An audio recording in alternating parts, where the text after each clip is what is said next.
What would the mainstream movies and ordinary people think of someone who says that he talks to himself frequently? They'd probably call him crazy, insane, like weird, right? Well, guess what? The richest, the smartest, and the healthiest people are that way mainly because they talk to themselves.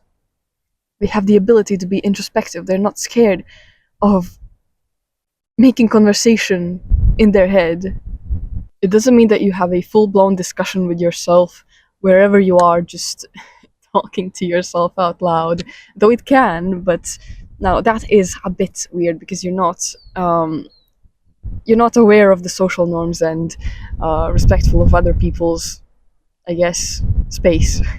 For the most part, it's just you engaging with the voices in your head and creating a voice that aligns with your true authentic values and who is your higher self, your parent, lover, guide, friend, best friend, all at once. I know it sounds like a lot, but really it all just starts with participating in Look at someone and wonder what goes on inside your head.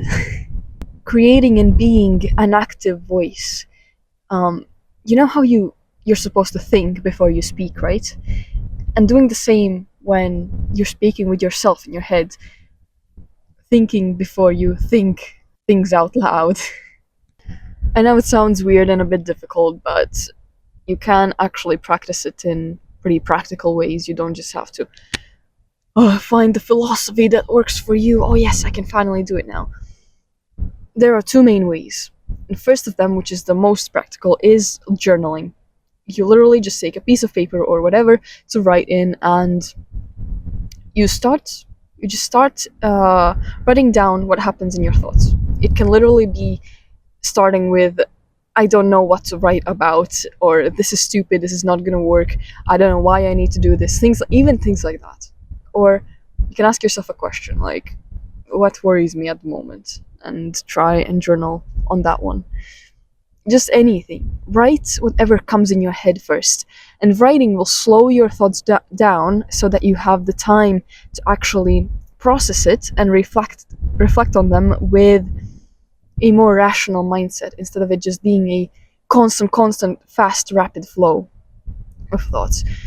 And after you've done like your first sentence or first paragraph, you look back at it or you think back at it and you kind of like make this conversation with yourself where you analyze your previous thoughts and reply to yourself. I know it sounds like a two-way thing, but when you start journaling, it actually creates a kind of nice sequence of like the starting thought and then reflections, and then maybe you come to a conclusion of some sort. The second way kind of combines two ways actually. So whenever you're bored, stop trying to distract yourself. Stop trying to. These freaking ants. Honestly, this whole YouTube channel is just becoming a series of me having a war with ants. Anyways.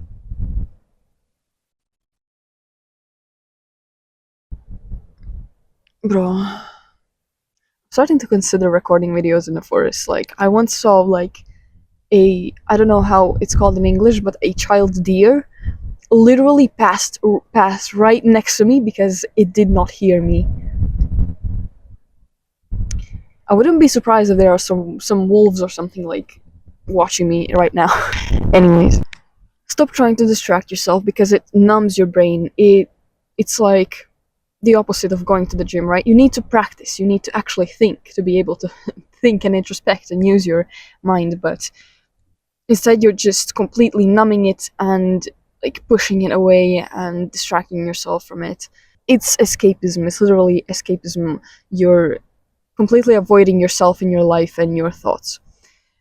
Obviously, you might then turn to your thoughts and think, well, I'm thinking now that I want to watch YouTube shorts or something like that. But you need to, this is where the practice comes in. You need to be able to differentiate between these emotional or intrusive thoughts and your rational, active, like higher self voice.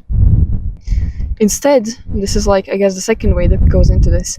Um, Spend time with yourself, talk to yourself, have a fun, humorous conversation. You literally can make jokes and laugh at your own jokes in your head. I know it sounds crazy, I know it sounds insane, but the happiest people know how to spend time with themselves nicely, you know?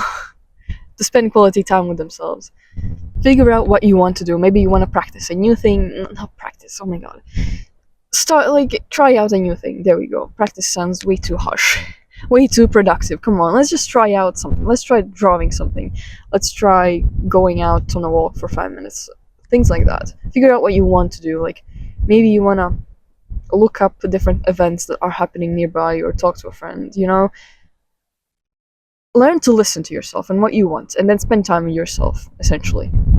Create nice experiences for yourself. What do you gain from this? You know way more than you think. Just by actively thinking about your life problems and how to find strategies on how to solve them or how to find solutions to them, you can actually make your way through even the toughest of life's challenges. I'm gonna be honest, sometimes all I can think of is asking ChatGPT for help, but even that really helps because, you know, ChatGPT won't give you everything.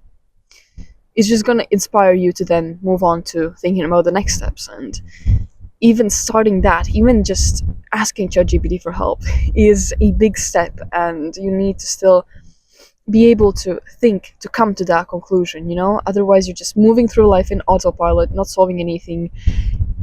Your life is not owned by you, it's owned by everyone who has any effect on you whatsoever.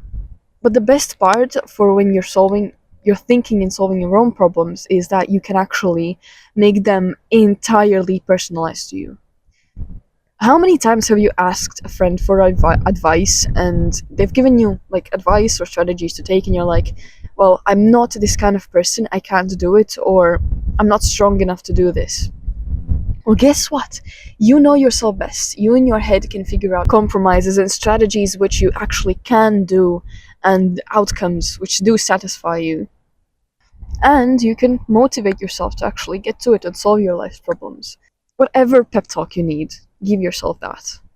Because nobody can convince you more than you can convince yourself. Speaking of which, the second point is that you can give yourself the emotional support that you need and fill your emotional needs. It solves a lot of issues like need for external validation, feeling like you're lacking in something, just a lot of mental issues. You address what you're feeling, you give yourself some words of affirmation, maybe some things to help you move on from that. And you can also talk yourself out of these negative feelings and into those positive feelings and choose happiness instead of looking at everything from a negative angle, being more optimistic, and you start to enjoy life way more like that. The third thing, as well, for making life way more enjoyable and fulfilling is that you can talk to yourself about the things you're experiencing and witnessing and seeing what this world can offer and where you are at the moment and being mindful of everything. It really slows down your life by a lot. Your life becomes so much more vivid and happy when you take yourself out on adventures and are grateful and mindful and even loving to everything around you.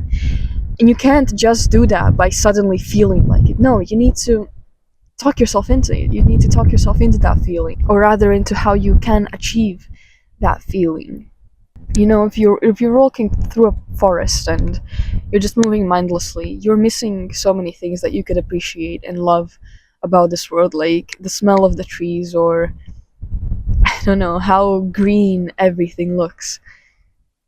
All of those small things that makes this life truly beautiful and makes you glad to be alive. You also make your life this kind of story. You romanticize it a little bit, which is healthy, it's fine, it's nice.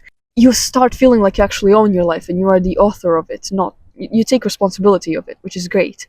It's hard to do, but you have to, and you become way more happy this way. You start seeing things that happen to you, not as something that's completely out of your control. You get insights into yourself, who you are, what you want from life, how you actually want to live, what matters to you, what you could improve, etc. So that's the most of it. But remember that it's probably not going to be easy. You need practice, especially if you have negative self talk or if you haven't really engaged with your thoughts before. You need practice, just like going to the gym, just like working out. It's harder to build, but way easier to maintain and improve afterwards. The worst is when you get really hurt by your own thoughts, your own intrusive thoughts, your negative voices, and you'll want to give up. But it really, really matters that you keep trying. I've been through this. I've been through horrible negative self talk. And it really just takes discipline and resilience to keep arguing against those negative thoughts. And even when it feels like lying, to just keep doing it. Keep telling yourself good things. Remember that if you don't have this active, positive voice in your head, you need to create it. And that's going to be hard. And it's okay to take your time. It's okay to have many attempts. It's okay to take rests or distract yourself for a little bit, but just keep going. Don't stop. Don't waste the potential of the relationship that you could have with yourself, because it could blossom into something really deep and beautiful and extremely helpful to you every second of your life and with every decision you make, every step you take. Message me on LinkedIn if you want to talk, or if you're interested in having a full guidance setup for life, strategy, and fulfillment.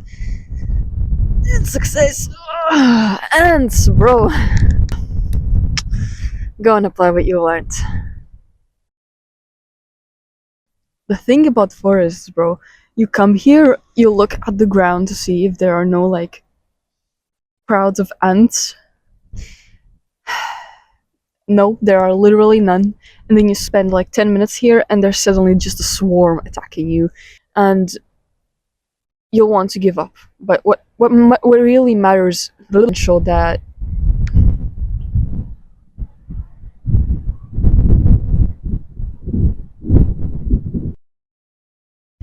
don't waste the potential of the relationship that you could have